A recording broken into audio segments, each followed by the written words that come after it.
Ադրբեջանի արտաքին գործերի նախարար Բայրամովը այսօր հերթական անգամ հիշեցրել է, որ Հայաստանի Հանրապետության սահմանադրությունը Ադրբեջանի հանդեպ տարածքային պահանջներ է իր մեջ ներառում, եւ դա պետք է փոխվի, այսինքն հերթական անգամ ընտրություններից հետո հստակ ասում են, քանի դեռ սա չեք փոխել, բառացի ասում եմ իր խոսքերը, դա քանի դեռ չի փոխվել, չի կարող լինել խաղաղության պայմանագիր, թեպետ նաև հիշեցնում եմ, որ պայմանագիրի հարցը արդեն իրենք ամփոփել են, տեքստը ավարտված է, բայց չենք ստորագրի, քանի դեռ դա չլինի։ Հիմա շատ կարևոր հարց է, Տիկին Հովսեփյան, որքանով կկարողանա, օրինակ ինձ համար թիվ 1 խնդիրը դա է։ Գնացել եք խորհրդարան, վերցրել եք մանդատները, ինչ շատ կարևոր է, որպեսզի խորհրդարանում կարողանաք իրականացնել թիվ 1 այդ խնդիրը, կասեցնել, ինչպես Նարեկ Կարապետյանն էր ասել, Ալիևի պահանջը։ Ձեզ կհաջողվի դա անել, թե ոչ, դա թիվ 1 խնդիրն է։ Ինչպես Էդգար Ղազարյանը ասեց ինձ հետ հարցազրույցում, ասում է շատ սպասելիքներ պետք չէ ունենալ խորհրդարանում մեր գտնվելուց, բայց դա է թիվ 1 խնդիրը։ Ամենամեծ սպասելիքը կարծում եմ հենց դա է, որ դուք կարողանաք դա կասեցնել։ Այս մասին կխնդրեմ ձեր կարծիքը, կա այդ հնարավորությունը, մանդատների քանակը տալիս է այդ հնարավորությունը, թե ոչ, խնդրեմ։ Հենց այստեղ կարևորագույն թեզի ենք անդրադառնում, ինչ է տալիս նաև մանդատ վերցնելը եւ խորհրդարան գնալը, որևէ մեկի համար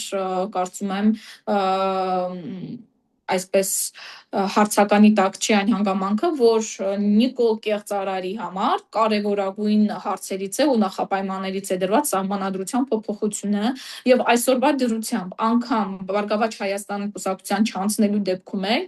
ընդդիմությունը կարողանում է բլոկել սահմանադրության փոփոխության հարցը հանրաքվեի դնելու process-ը։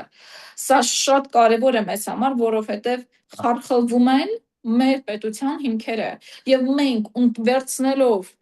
այդ մանդատները կարողանում ենք բլոկել այդ process-ը, որ մեր պետության հիմքերը չխարխլվեն։ Այո, կարող ենք ասել շատ այլ գործընթացների վրա չենք կարողանալու ազդեցություն ունենալ այս ձայների քանակով, բայց անգամ մենակ այս հարցի համար, որ մենք կարող ենք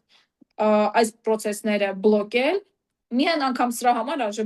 վերցնել մանդատները, որպեսզի մեր Հայաստանի Հանրապետության սահմանադրությունը չփոխվի Իլհամ Ալիևի պահանջով։ Գիտեք, սա նորություն չէ իրականում հենց ադրբեջանցի պաշտոնյայի հայտարարություն ամբողջ այս ընթացքում նրանք հայտարարում են այս սահմանադրության փոփոխության անհրաժեշտության մասին, բայց ես համոզված եմ, որ Նիկոլ Փաշինյանը դնելու է իր ամբողջ գործիքակազմը, որպեսզի դա իրականացնի, իսկ մենք հենց այնտեղ ենք լինելու, որպես ուժեղ Հայաստան կուսակցություն, կուսակցությունների դաշինք, այնտեղ ենք լինելու, որպեսզի բլոկենք այս հակահայկական գործընթացները։